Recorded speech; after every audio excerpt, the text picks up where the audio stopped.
नमस्ते, मैं हूं संजय दीक्षित और आप देख रहे हैं दी जयपुर डायलॉग्स। सबसे पहले चैनल को सब्सक्राइब करके बेल आइकॉन दबा दें, वीडियो को शेयर करें, लाइक करें और जाकर डिस्क्रिप्शन में हमारे एनुअल इवेंट 4 और 5 नवंबर को लिंक दबाकर रजिस्टर करें। आज अंतिम दिन है।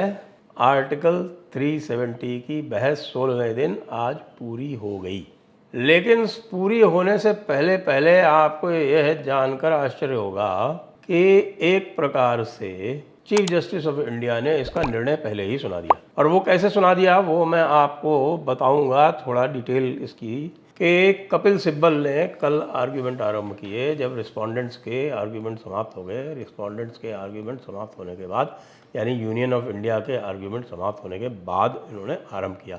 और रिस्पोंडेंट ऑफ इंडिया ने एक बड़ा अच्छा आर्ग्यूमेंट लिया। जो उनके एएसजी हैं KM नटराज, उन्होंने बड़ा अच्छा आर्ग्यूमेंट लिया। उन्होंने कहा कि भाई इसमें जो है, इसका जो डिस्ट्रक्शन का मैकेनिज़्म है वो इसमें बिल्ट इन है, एक बात। और दूसरी बात, क्योंकि इसमें प्लीनरी पावर्स निहित हैं, इसलिए constituent assembly, legislative assembly automatically बन गई जब इसका कॉन्स्टिट्यूशन बन गया। क्यों? क्योंकि प्राइमरी जो है यानी कि जो सॉवरन है वो कॉन्स्टिट्यूशन ऑफ इंडिया है, ना कि JNK कॉन्स्टिट्यूशन। अब इस आर्ग्यूमेंट के बाद में जब इन्होंने आर्ग्यूमेंट शुरू किया तो आपको पता है पूरा का पूरा कन्फ्यूजन हुआ था कल अकबर अहमद लोन के ऊपर। और अकबर अहमद लोन के एफिडेविट पे कपिल सिब्बल साहब जो थे वो बड़े नाराज़ थे। तो ऐसा लग रहा था जैसे कि बेंच को डांट रहे हो।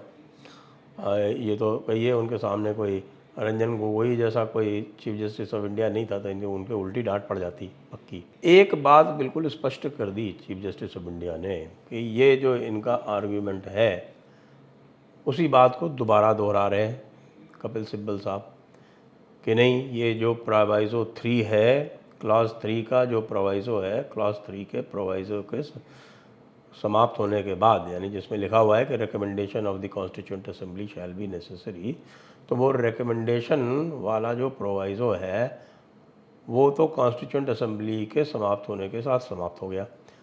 तो उसके बाद ये आर्टिकल परमानेंट हो गया। अब इसका किसी भी प्रकार से कोई उपचार नहीं हो सकता। तो चीफ जस्टिस ऑफ इंडिया ने एक बड़ा साधारण सा प्रश्न पूछा जिस पर कपिल सिब्बल उलझ गए बुरी तरह से, और उलझ के फिर उसी में गोल गोल घूमते रहे। उन्होंने पूछा कि भाई ऐसा है कि constitution of India is the primary document, ये तो पक्की बात है। तो ये कल भी वो कह चुके थे, मैं आपको बता चुका हूँ इसका। लेकिन ये कॉन्स्टिट्यूशन ऑफ इंडिया जो है ये कतई कुछ नहीं बताता कि जब कॉन्स्टिट्यूएंट असेंबली समाप्त हो जाएगी तो उसके बाद क्या होगा। There are silences in the constitution of India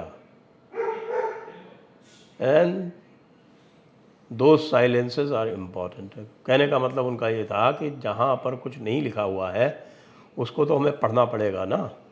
ऐसा आपके कहने से तो नहीं हो जाएगा कि साहब कि ये जो प्रोवाइज़ो अगर ख़त्म हो जाता है तो उसके बाद कुछ भी नहीं किया जा सकता। ये तो टेनेबल आर्ग्यूमेंट नहीं है।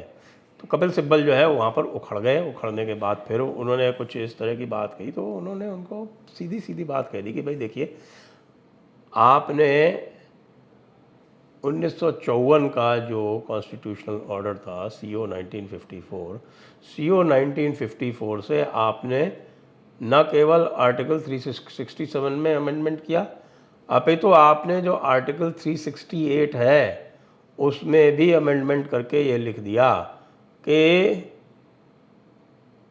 जो आर्टिकल 368 की पावर है वो आर्टिकल 370 पर अप्लाई नहीं होगी। तो आप एक तरफ तो कह रहे हैं कि आर्टिकल 368 को अमेंड कर दिया और दूसरी तरफ आप कह रहे हैं कि यहाँ भी आपके आर्टिकल 370 के क्लॉज 3 के माध्यम से भी कुछ नहीं हो सकता। तो एक तरह से तो आप ये कह रहे हैं कि जो आर्टिकल 370 है वो कॉन्स्टिट्यूशन के बेसिक स्ट्रक्चर के ऊपर है। अब यहाँ पर कपिल सिब्बल पूरी तरह से उलझ गए और बार बार उनको चीफ जस्टिस ऑफ इंडिया ने यही कहा कि ये बताइए तो, आप इसका उपयोग कर रहे हैं एक तरफ तो आप कह रहे हैं कि ये जो है पूरा का पूरा धीरे धीरे धीरे धीरे जो है इस पर डेमोक्रेसी जो है वो लागू हो रही है, दूसरी तरफ आपने इस प्रकार का यहाँ प्रावधान कर दिया। तो भाई कपिल सिब्बल साहब ने तो बड़ी गजब की बात कही। उन्होंने कहा कि हम इससे कंसर्न नहीं है, हम तो केवल वैलिडिटी चैलेंज कर रहे हैं। चीफ जस्टिस ऑफ इंडिया ने पूछा कि भाई इसको तो होलिस्टिकली देखना पड़ेगा ना। एक तरफ तो आप कह रहे हैं कि साहब कि ये पूरा का पूरा जो है ये एक तरह का पॉलिटिकल कॉम्प्रोमाइज़ है, और यदि यह पॉलिटिकल कॉम्प्रोमाइज़ है तो इसको पॉलिटिकल कॉम्प्रोमाइज़ की तरह से देखें। दूसरी तरफ आप कह रहे हैं कि नहीं नहीं, मैं तो केवल यही आर्ग्यू करूंगा जो मैं आर्ग्यू कर रहा हूं, मैं आपकी बात का जवाब नहीं दूंगा, I am not on it, मैं इसकी बात का जवाब ही नहीं दूंगा। ये कैसे टेनेबल है? ये कैसे देखा जा सकता है? इसका उन्होंने कोई भी संतोषप्रद उत्तर कल नहीं दिया, और आज आरंभ होने से पूर्व फिर वही बात फंस गई अकबर अहमद लोन पर। अकबर अहमद लोन का जो एफिडेविट था वो केंद्र ने उसके ऊपर पुनः उसके ऊपर ऑब्जेक्शन किया। उन्होंने कहा आपको पता है ना कि ये व्यक्ति क्या है? इस व्यक्ति ने न केवल पाकिस्तान जिंदाबाद के नारे लगाए थे जम्मू और कश्मीर स्टेट असेंबली के अंतर्गत, अपितु इसने टेररिस्ट के मारे जाने की शोक सभा में जाकर भाषण भी दिया था, और वहाँ पर भी जो बातें इसने कही थी उसका कहीं भी यहाँ एफिडेविट में उल्लेख नहीं मिलता है कि उन बातों पर इसको किसी भी प्रकार का पछतावा है, या उन बातों से ये किसी भी तरह से अलग होते हुए दिख रहा है। ये जो एफिडेविट है वो उन टर्म्स में नहीं है जो हमने मांगा था, जो हम चाहते थे। तो फिर उसके बाद फिर सीजेआई ने थोड़ा सा ऊंचा नीचा किया कपिल सिब्बल को भी, फिर कहा कि अच्छा ठीक है आगे चलते हैं, पहले बात ख़त्म करते हैं, क्योंकि आज हमको ये आर्ग्यूमेंट ख़त्म करने 16वां दिन है आज। तो 16वें दिन उसी आर्ग्यूमेंट पे फिर बाकी बाद में कपिल सिब्बल ने आर्ग्यूमेंट किए। कपिल सिब्बल के बाद में फिर गोपाल सुब्रमण्यम आ गए, और गोपाल सुब्रमण्यम ने कोई नई बात नहीं कही, वही पुरानी बातें फिर दोहरा दी। गोपाल सुब्रमण्यम के बाद में फिर वो साहब आपके आ गए, क्या नाम है उसका, जमा शाह साहब, और उनका फिर वही चालू हो गया कि ये इंटरनल सॉवरेंटी एक्सटर्नल सॉवरेंटी। और खैर चूँकि छोटे छोटे उनको काउंटर कर रहे थे तो उनको भी सुन लिया। उसके बाद फिर आपके राजीव धवन, और राजीव धवन के बाद में फिर अंत में दुष्यंत दवे को सुनकर आज की कार्रवाई पूरी कर ली गई। तो मैं इस पूरे प्रकरण को, इस 370 के ऊपर जो भी डिस्कशंस हुए हैं, मैं उसको कैसे देखता हूँ, क्योंकि बात अंततः वहीं आकर टिक जाती है, क्योंकि जो कार्य पहले किए गए हैं, जो प्रीसीडेंट्स हैं, हर तरह के काम जो हैं वो 370 में हुए हैं।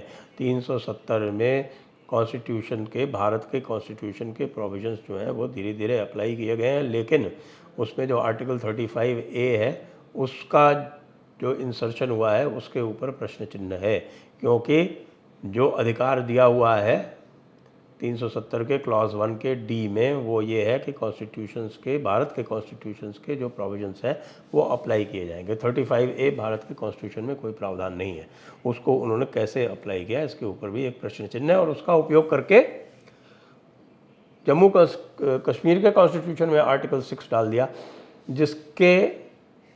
जिसका उपयोग करके उन्होंने मुख्यतः हिंदुओं के साथ और जनजातियों के साथ पूरा का पूरा, और महिलाओं के साथ पूरा का पूरा भेदभाव किया।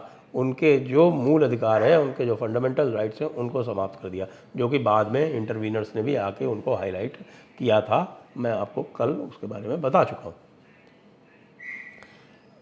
प्रश्न फिर वही आके टिक जाएगा कि भाई 367 अमेंड किया जा सकता है कि, यही तो पूछा कल कि भाई आपने तो 368 भी अमेंड कर दिया, 367 के ऊपर आप आर्ग्यूमेंट कर रहे हो। आज उत्तर देने का प्रयास किया कि देखिए साहब के 367 में तो हमने केवल उन्हीं को टच किया है। गोपाल सुब्रमण्यम ने क्या कि 370 को तो हमने वही उसी उन्हीं डेफिनेशंस को टच किया जो कि ऑर्डर्स में इंक्लूडेड थी।